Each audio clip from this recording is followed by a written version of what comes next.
Hi, we're here with Owen Jones. How are you, Owen? I'm very well, actually. Yeah, this is exciting. Good to speak to a fellow Northerner. I'm afraid I'm a plastic Northerner these days. Sold out my Northern roots. I mean, I don't know about that, because I was going to ask you as the first question. You were one of the first, I think, major voices on the left to come out against current Labour government, say, I'm not supporting this government anymore. I think you then said you're supporting the Greens. How does it feel to kind of be justified on that? Yeah, it was before they were in office. So it was the Labour Party in opposition. I joined the Labour Party when I was 15. My mum got me a Labour Party membership for my 15th birthday. What a loser. What a sad little man I was. Anyway, so yeah, my parents met through the Labour Party. My grandmother was a Labour councillor. So Labour was very much in the blood, as it were. I quit before the election, and I supported something called We Deserve Better, which raised money and support for candidates, both Green and Independent candidates. Look, I said it. I did say it'd be a disaster. I'm not doing this, and I told you so. But I did. But no, but I'm not. I did. I knew it'd be a disaster. I knew it'd be a catastrophe. But I did. It's still more catastrophic than I suggested. It's worse than you thought it'd be. Well, it just is so bad, actually. What I said and said in my columns, I said there'd be a disastrous government, and then reform would surge. And that was the danger, and that's obviously what's happened. So the question is about the left getting its act together, because, that's what I care about. I care about us not ending in this death spiral of, increasingly extreme right-wing politics because people are angry at the state of the country, and that's where they end up. We need an alternative. So, yeah, so I don't feel like, it's not like, oh yeah, woo, I told you so. When it's like, I said they'd be really shit and do some terrible things, and they have, including attacking elderly people, disabled people, that kind of thing, going on about migrants, and not actually dealing with people's everyday problems. The worst squeezing living standards in our history, the housing crisis, just bread and butter issues that people care about.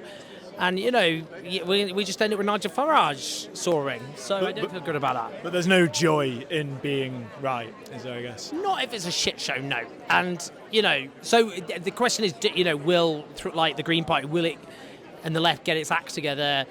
Because otherwise this will continue. Labour will be a shit show, and then who benefits? Apathy and fascism, the far right, and that's happening everywhere. I've travelled around Europe and the US and seen the rise of the far right, and it's happening. And will we just repeat our history? I wouldn't, And do you have any kind of solutions for what you think the left have to do to organise, to do things in the correct way? Have to throw everything at just organising in the communities at the sharpest end of, obviously, the austerity, this broken economic model.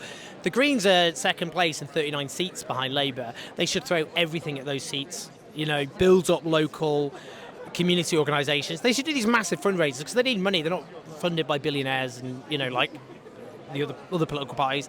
And I think they need to professionalise their social media operation. The right are doing so well at recruiting people online, particularly young men. And I just think the left needs to get its act together on that, just getting a good online presence and just learning from partly the right, because their algorithms are partly rigged in their favour, so they've got an advantage. But we have to, because I see that young men in particular being won over through certain online content.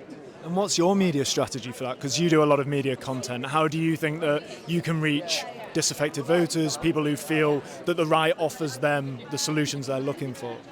It's interesting because I have been focusing a lot on Israel's genocide because I felt I had a responsibility as one of the only, there's so few people with a platform to speak out. Yeah. And obviously, so that's been a lot of my focus. I'm finishing a book at the moment called The Fall of the West, dramatic. But after that, I want to think very carefully about, obviously I'll still important to keep talking about the genocide, but talk about, the first book I wrote was called Chavs, the Demonisation of the Working Class. It was about social issues, and I still obviously really care about that. And we, so I want to think very long and hard about, talking about those sorts of issues in a broken economic system that makes people, just punishes people with insecurity and decline. And actually, this is a very rich country. We just need to use that wealth and resources and talent to build a better country, and we can do that. But yeah, I want to think very carefully about doing more of that. Yeah, and you've written and talked about a range of, I think, the most important issues that we face. And right now you're focused on the genocide in Gaza. Do you think that that is the issue of our time, or do you think that the issue of the time is more to do with that your earlier work on inequality and the demonisation of working class people? Well, there's no greater crime than a genocide. And if your own government is complicit in a genocide and you know that and you have a platform, I think you just have a responsibility to speak out. It is the crime of crimes, and the fact most of my colleagues either supported and legitimised this crime or were cowards who haven't spoken out is unforgivable, and I just feel I just have a responsibility. Like, there's no point in me having a platform. That's the test. So for me, it's just about, of course, a genocide is the worst crime imaginable, so I've got to speak out. Yeah.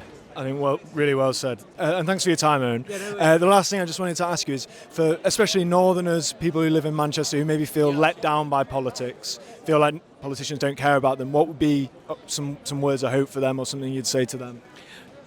We need people like you. The politics have been allowed to be taken over by these careerist hacks who just only in it for themselves, who are in the pockets of rich people. We need people who know what it's like to suffer and to struggle, who, the game rigged against you. You can change things. Throughout our history, people, from communities that are the worst hit in society, getting together and knowing that they have power, that's how we get change. So we need you. Perfect way to end. Thanks so much, Owen. Cheers. Cheers, mate.